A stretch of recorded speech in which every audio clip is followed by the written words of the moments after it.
ಬಳ್ಳಾರಿ ಕಾಂಗ್ರೆಸ್ ಅಭ್ಯರ್ಥಿ ಉಗ್ರಪ್ಪಗೆ ಹೊಸ ತಲೆನೋವು ಶುರುವಾಗಿದೆ. ಬೈ ಎಲೆಕ್ಷನ್ ನಲ್ಲಿ ಗೆದ್ದ ರೀತಿಯಲ್ಲಿ ಈ ಬಾರಿ ಕೂಡ ಗೆಲ್ತೀನಿ ಅಂತ ಅಂದುಕೊಂಡಿದ್ದಂತ ಉಗ್ರಪ್ಪಗೆ ಕಾಂಗ್ರೆಸ್ ನಾಯಕರೇ ವಿಲನ್ ಆಗಿದ್ದಾರೆ. ಗಡಿನಾಡಲ್ಲಿ ಹೊಸ ಸಂಸದರಿಗೆ ಟೆನ್ಷನ್. ಪ್ರಚಾರಕ್ಕೆ ಬರ್ತಿಲ್ಲ ಸ್ವಪಕ್ಷೀಯ ಶಾಸಕ. 6 ತಿಂಗಳ ಹಿಂದೆಯಷ್ಟೇ ಬಳ್ಳಾರಿ ಲೋಕಸಭಾ ಉಪಚುನಾವಣೆಯಲ್ಲಿ ಐತಿಹಾಸಿಕ ಗೆಲುವು ಸಾಧಿಸಿದ್ದ ವಿಎಸ್ ಉಗ್ರಪ್ಪ 2,43,000 ಮತಗಳ ಅಂತರದಲ್ಲಿ ಜಯಗಳಿಸಿದ್ರು. ಶ್ರೀರಾಮುಲು ಕೋಟೆ ಛಿದ್ರಗೊಳಿಸಲು ಡಿಕೆಶಿ ಕೂಡ ಸಕ್ಸಸ್ ಆಗಿದ್ರು.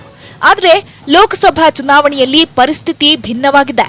ಬೈ ಎಲೆಕ್ಷನ್ ವೇಳೆ ಒಗ್ಗಟ್ಟಿನ ಮಂತ್ರ ಪಾಲಿಸಿದ್ದ ಕೈಪಾಳಿಯ ಈಗ ಬಿರುಕು ಬಿಟ್ಟಿದೆ.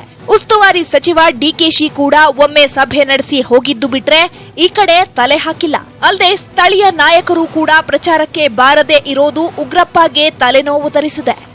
ನಾಗೇಂದ್ರ ಅವರ ಜೊತೆನಲ್ಲೂ ಸಹ ನಾವು ಮಾತನಾಡಿದ್ದೇವೆ. ಅವರ ನಮಗೆ ವಿಶ್ವಾಸ ಇದೆ. ಜಿಲ್ಲಾ ಮಂತ್ರಿಗಳು ಮಾತನಾಡಿದ್ದಾರೆ, ಇನ್ನಿತರು ಮಾತನಾಡಿದ್ದಾರೆ. ನನಗೆ ವಿಶ್ವಾಸ ಇದೆ, ಪೂರ್ಣ ವಿಶ್ವಾಸ ಇದೆ. ಅವರು ಪಾರ್ಟಿಗೆ ಬದ್ಧರಾಗಿರ್ತಾರೆ ಅನ್ನುವಂತ ವಿಶ್ವಾಸ ಇದೆ. ಅವರ ಸಹಕಾರ ಬೆಂಬಲ ಮತ್ತೆ ನಮಗೆ ಸಿಗುತ್ತೆ.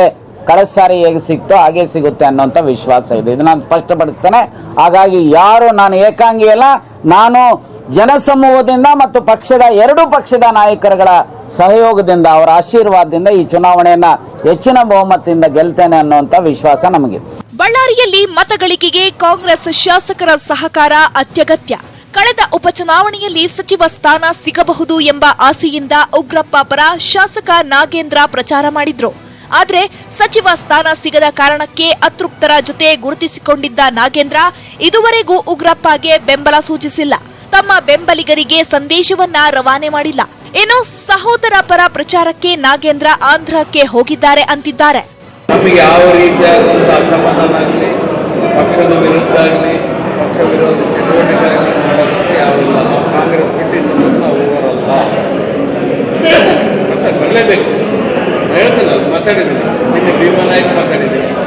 ಸೊ ಎಲ್ಲರ ಆನಂದ್ ಸಿಂಗ್ ಬರ್ತಾರೆ, ಎಲ್ಲ ಸಹ ಇಬ್ಬರು ಮಂತ್ರಿಗಳು ಹೊತ್ತಾಗಿ ಹೇಳಿ ಮಾತಾಡಿದ್ದೀವಿ. ಸೊ ಎಲ್ಲರೂ ಕೆಲಸ ಮಾಡ್ತಾರೆ. ಅವ್ರ ಅಣ್ಣನ ಎಲೆಕ್ಷನ್ನಾಗ ಇದ್ದಾನೆ. ಸೊ ಅವ್ರು 11ನೇ ತಾರೀಕು ಮುಗಿತೈತೆ, ಬರ್ತಾರೆ, ನಾಳೆ ನಾಮಿನೇಷನ್ಗೆ ಬರ್ತೀವಿ ಅಂತ ಹೇಳಿದ್ದಾರೆ. ಕೆಲಸ ಮಾಡೇ ಮಾಡೋದು. ಶಾಸಕ ನಾಗೇಂದ್ರ ಕಾಣಿಸಿಕೊಳ್ಳದೆ ಇರೋದು ಬಿಜೆಪಿಗೆ ಪ್ಲಸ್ ಆಗಿದ್ದು, ಇದನ್ನೇ ಶ್ರೀರಾಮುಲು ತಮ್ಮ ಅಭ್ಯರ್ಥಿ ದೇವೇಂದ್ರಪ್ಪ ಪರ ಮತವಾಗಿ ಬದಲಾಯಿಸಲು ಯತ್ನಿಸುತ್ತಿದ್ದಾರೆ. ಉಗ್ರಪ್ಪ ಮಾತಿನ ಮೋಡಿಗೆ ಬಳ್ಳಾರಿ ಜನ ಮತ ಕೊಡ್ತಾರಾ ಅಥವಾ ಕಾಂಗ್ರೆಸ್ ಒಡಕಿನಿಂದ ಮತ ಛಿದ್ರವಾಗುತ್ತಾ ಅನ್ನೋದನ್ನ ನೋಡಬೇಕಿದೆ. ಶರಣು ಹಂಪಿ, ನ್ಯೂಸ್ 18 ಕನ್ನಡ, ಬಳ್ಳಾರಿ.